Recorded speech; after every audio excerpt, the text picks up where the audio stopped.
Hi everyone, it's James here from TSR Jivey Talks Tech. So, speakers. It turns out I've been doing quite a lot of speaker testing and speaker reviews of late, and mostly at the more expensive end of the speakerage scale. I've had a look at the Fluid Audio Image 2s for this channel, and I've produced a feature video on the Atlas i8s for Antelope Audio. But do you need to spend, I don't know, more than 500 quid to get a decent set or a great set of monitors? Well, experience tells me yes, you're not going to get anything worth listening to or mixing on for less than 1,000 Great British pounds, or so I thought.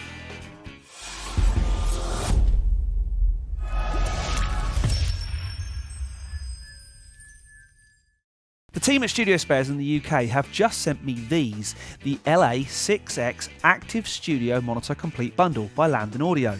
Now, the complete bundle is, as you might expect from the very catchy title, a monitoring bundle of goodies, which includes a pair of LA6X Active Studio monitors, which feature a 6.5-inch low-frequency woofer, which is powered by a 50-watt RMS Class D amp, and a 1-inch Silk Dome tweeter, which looks after the high stuff and is powered by a 20-watt RMS amp. The crossover frequency is set to 2.6 kHz, and the speaker has a frequency range of between 43 Hz and 20 kHz.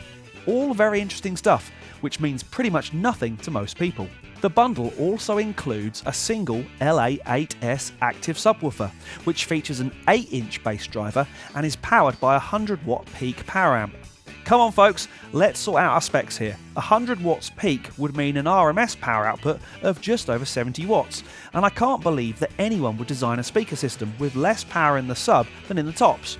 But saying that, the sub amp is a Class AB and not Class D, so this might be accurate and be me just getting carried away and getting my knickers in a twist with specs.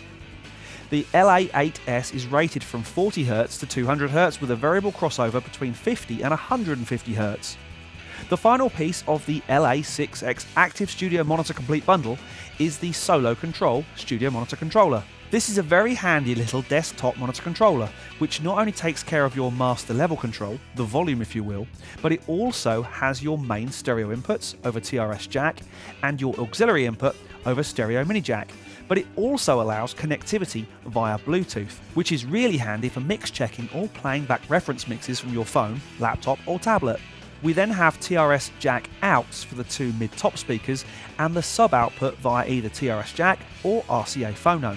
In addition to this, there's a stereo mini jack out for headphones and a USB-C style power connector. A USB-C to A cable is included, but not an actual PSU or wall wart. I feel a trip to IKEA coming on.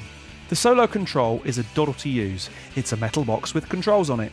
It's easy to set up the Bluetooth connection, and you can switch to the Bluetooth input, mute the speaker outs, which annoyingly also mutes the headphone outs, and bypass the sub for mix checking from the Solo Control. I wish the mute didn't also mute the aux headphone out, as you could have used this feature to provide an extra set of cans for recording. But hey, we can't have everything, can we? The LA6X speakers are a rear-ported bass reflex design, which while offering more bottom end via the port, does mean they're not going to be quite as happy sat tight up against a wall. So if you can bring them forward, like I've clearly not done, you're going to get a marginally better result. Also around the back we find the main inputs to the speaker via XLR, TRS jack or unbalanced RCA phono. We also have a couple of tweaks we can make to the EQ in the form of a low frequency boost and a high frequency cut boost. I've left these flat, and there's also a master speaker volume, and I'm running the speakers flat out. At the bottom we have the power switch and the power socket. The LA8S is a front-ported design, and for an 8-inch sub, it's really not that big, which is great. Input is via a pair of TRS jacks or phonos, and we have stereo outs over TRS jack or phono if you want to use the bass management in the sub and not your Solo Control. Or maybe you're not using a Solo Control. Hey, the choice is yours. The sub features a master volume. I'm running it flat out just because I can. A low-pass filter, which I'm setting at around what looks like 70 Hz, and there's also a phase invert switch and a high pass filter bypass switch, and again the power switch and socket. Okay, so that's the tech stuff done, but how do they sound? Well, if you're hoping I'm about to blow the professional monitor world wide open and say these sound every bit as amazing as a set of £30,000 ATCs or PMC monitors, I'm afraid I'm going to disappoint you. However, if you have, let's say, 500 quid to spend on a set of monitors, and you're maybe looking for something like the Adam T8Vs or the Yamaha HS7s, which are going to give you a stereo rig, and remember, of course, the Lambden Audio LA6X Active Stereo Monitor Complete Bundle is a 2.1 rig with a controller, then I would seriously recommend giving these speakers a sonic test drive. Is that even a thing? Oh, it is. In this listening setup, the LA6X rig sounds very impressive. When setting up a sub, I like to have it dialed in such a way that if I bypass the sub, I miss it. I want it to add that extra bottom end push, but not be a main part of the sound, which I've achieved.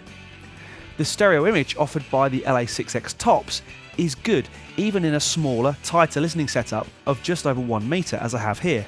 The top end is not harsh, and shiny things like cymbals come through nicely without taking your head off. The mid-range is again good and not muddy or foggy, and allowing the LA8S sub to handle the serious low stuff stops the 6X 6-inch driver from having to work too hard.